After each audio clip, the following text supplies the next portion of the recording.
बिस्मिल्लाहिर्रहमानिर्रहीम। नाज़रीन अस्सलाम वालेकुम। पाक वतन टीवी के साथ मैं हूं नहर राठौर। नाज़रीन, आप लोग देख रहे हैं कि लम्हा ब लम्हा जो है वो सिचुएशन चेंज होती जा रही है। मुल्क के हालात अब पता नहीं किस तरफ जा रहे हैं और इन पे बात करना जो है अभी बहुत ज़रूरी हो चुका है। इसलिए हमारे साथ आज मौजूद हैं सीनियर एंकर हैं, जर्नलिस्ट हैं, पाकिस्तान का बहुत जाना-माना नाम है उसामा गाज़ी साहब। अस्सलाम वालेकुम सर, कैसे हैं आप? वालेकुम अस्सलाम, बहुत शुक्रिया। सर मुझे बताइएगा, जो इमरान खान साहब के खत का मामला है वो अब सामने आया है और पता चला है कि उनको कत्ल की जो है धमकियां दी जा रही हैं। आप लाइव ट्रांसमिशन करते हैं, आप एक जर्नलिस्ट हैं, सहाफी हैं, सीनियर हैं, आपसे बेहतर इसके बारे में हमें कोई जवाब नहीं दे सकता। तो आप हमें बताइए क्या मामला है।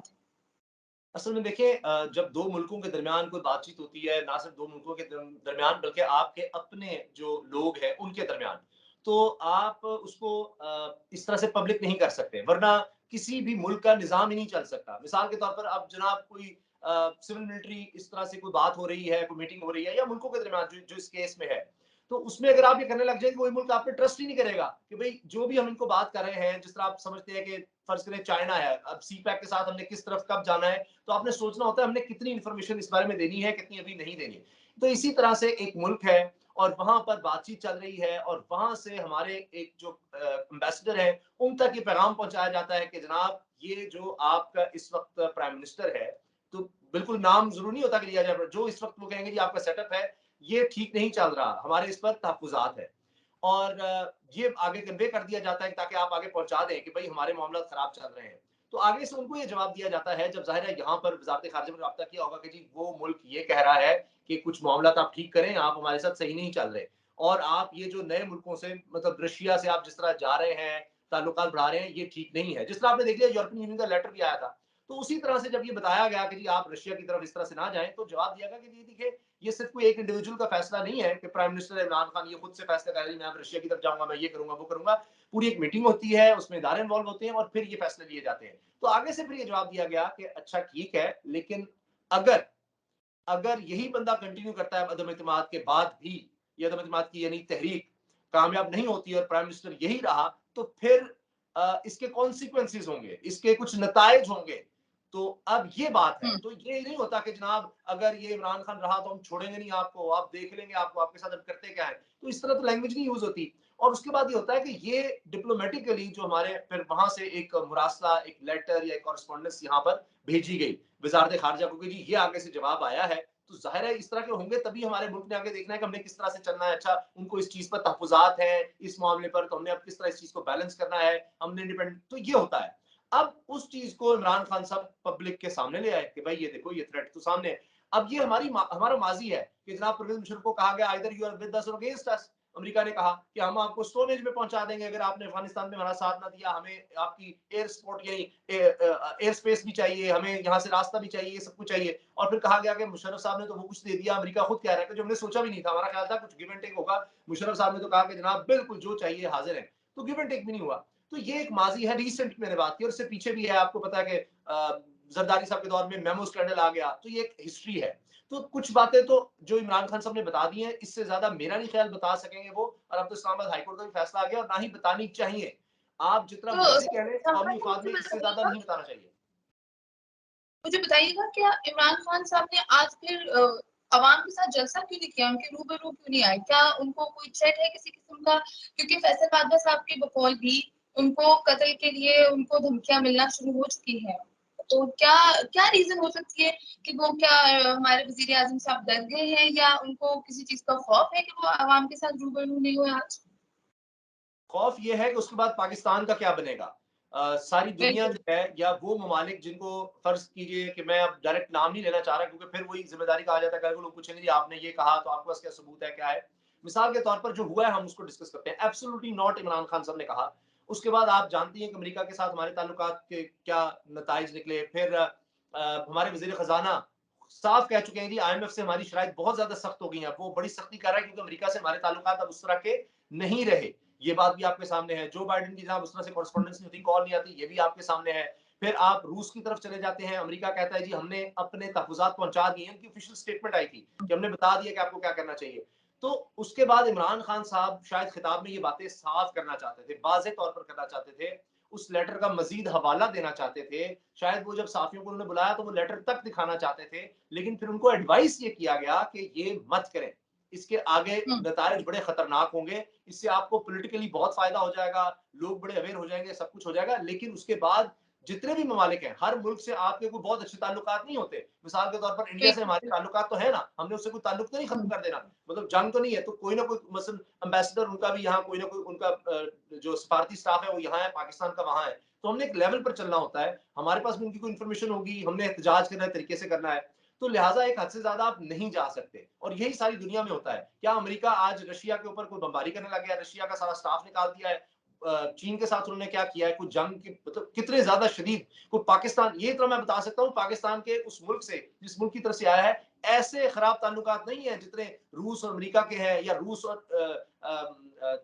आप यूं कह लें कि इस वक्त अमेरिका और भारत, अमेरिका और चीन के हों, या ईरान और अमेरिका के हों, तो उसके बावजूद आप देखें कि उन ममालिक में ताल्लुकात चल रहे हैं। तो लिहाजा इमरान खान साहब को लगता ये है कि उनको एडवाइस किया गया कि ये पब्लिक डोमेन में आप इस चीज को मजीद इस हद से ज्यादा डिस्कस मत करें, और इस वजह से फिर उन्होंने कहा जब मैंने कोई बात ही उसमें नहीं करनी तो मैंने आके फिर कहना क्या है, तो इसलिए फिर उनका खिताब जो है वो रोक दिया गया। तो आपको लगता है कि फ़ौज जो है हमारे मुल्क की वो न्यूट्रल है इस टाइम पे न्यूट्रल होके चल रही है या नहीं? अ, देखिए न्यूट्रल वही बात है कि किस हद तक आप, होता ये है कि बाज़ औक़ात आपकी जो एक्सपेक्टेशंस हैं वो बहुत ज़्यादा होती हैं।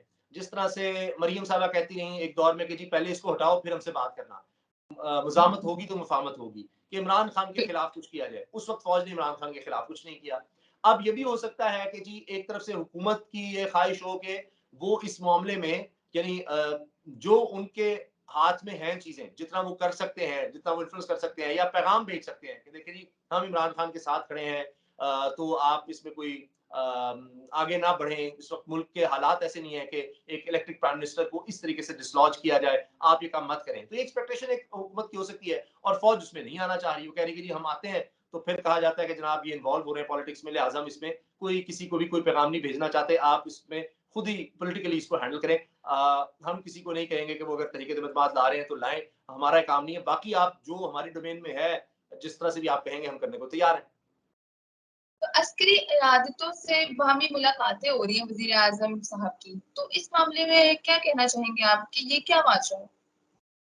प्राइम मिनिस्टर जब तक प्राइम मिनिस्टर हैं वो कभी भी बुला सकते हैं लोगों को, उनसे मशवरा कर सकते हैं। चूंकि ये कौमी सिक्योरिटी के मामला हैं इस वक्त, ये खासतौर पे जो लेटर है, तो उस डोमेन में जाहिर है कि उन्होंने बुलाया होगा कि भाई मैं ये करने जा रहा हूँ, और ये आपको बता रहा हूँ, आप इस पर क्या कहते हैं, आपका इस पर क्या मशवरा है। तो हो सकता है उनको मशवरा दिया गया हो कि ये आप काम ना करें, और इसको आप नेशनल सिक्योरिटी कमेटी में ले आए, या आप इसको पार्लियामेंट में ले आए।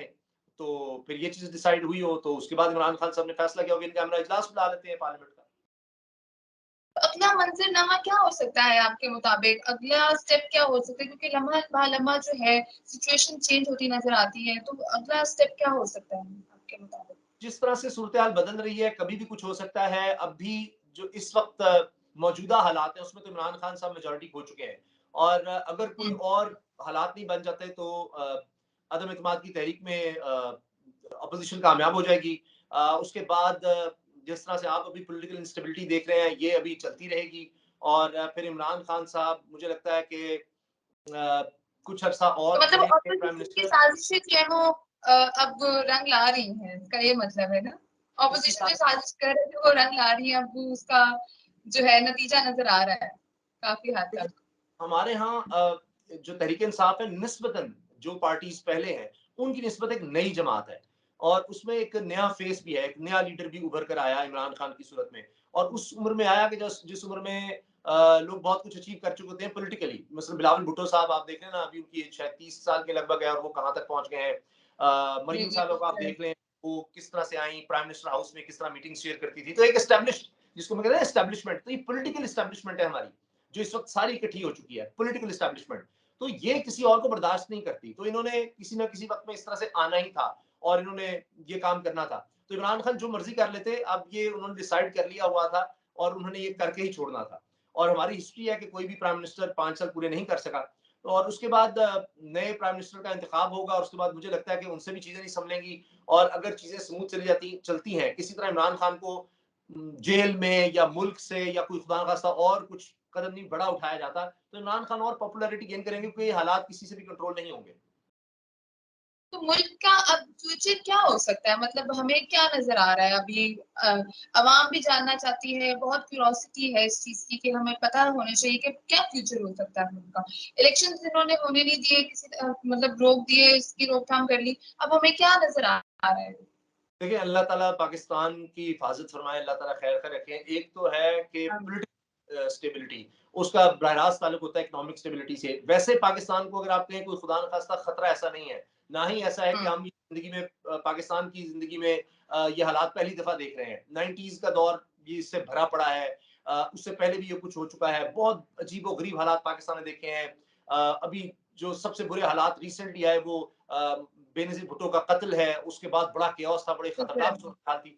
तो इस तरह के हमने फिर ये दहशतगर्दी के खिलाफ जंग है, बड़े अजीबो-गरीब हालात देखे कि आप देखें एक लिटरली एक इलाका था जहाँ वो हुकूमत कबायली इलाके में कायम कर चुके थे, तो हमने बहुत बुरे हालात इससे देखे हैं। लेकिन पॉलिटिकल इंस्टेबिलिटी, केओस पॉलिटिकल वो बहुत ज़्यादा होने वाला है, इसमें कोई शक नहीं है और मुझे नहीं लगता कि उसके दरमियान में कोई फ़ौज का कोई असर और रसूख उस तरह से रहेगा। ये एक पॉलिटिकल गेम है, ये अपने अरूज पर होगी, इकोनॉमिक इंस्टेबिलिटी होगी, वक़्ती तौर पर मुल्क में आप देखेंगे कि इस तरह से पॉलिटिकली और इकोनॉमिकली एक केओस किसी कैफियत होगी और वो चलती रहेगी, जब तक कि नए इलेक्शन नहीं हो जाते। और जहाँ तक आप पॉलिटिक्स की बात करेंगी कि जी मुल्क का क्या होगा, लोगों का क्या होगा, जो हमारे पॉलिटिकल लीडर्स हैं उनको इससे कोई गर्ज़ नहीं है, कोई फ़र्क नहीं गर्ज़ नहीं पड़ता। है, 1 बिल्कुल, बिल्कुल दुरुस्त। ये जो महँगाई का कहा जाता है, ये हो गया, वो हो गया, इससे आपने देख लिया ना, अगर महँगाई का होता तो वो कब से थी, उस वक़्त किया जाता। ये जोड़-तोड़, कभी उससे मुलाकात, कभी इससे मुलाकात, ये रेट लग रहे हैं, वो रेट लग रहे हैं, यही होते रहना है। ये अनफॉर्चुनेटली हमारी यही सियासत है और इसी ने कंटिन्यू करना है। ये मुल्क किस तरफ जा रहा है, अवाम किस तरफ हो रही है, उनका क्या हाल हो रहा है, ये किसी ने नहीं देखना। कि कौन अभी तो लड़ाई शुरू होनी है कि प्राइम मिनिस्टर तो ये वक़्ती तौर पे आगे, अब ये 13 जमातों में जो कॉम्पिटिशन होना है, वो भी आगे है और वो बड़ी खौफनाक इनके दरमियान लड़ाई होनी है। जी, आपको लगता है कि अभी खौफनाक सिचुएशन अभी हमने मज़ीद देखनी है। बहुत शुक्रिया आपका उसामा साहब, आपने अपना कीमती वक़्त मुझे दिया। तो नाज़रीन, आप लोगों ने सुना और देखा कि अभी भी सिचुएशन जो है वो गेम चेंजिंग की तरफ टर्न आउट कर रही है। मज़ीद खबरों के लिए मेरे साथ रहिएगा।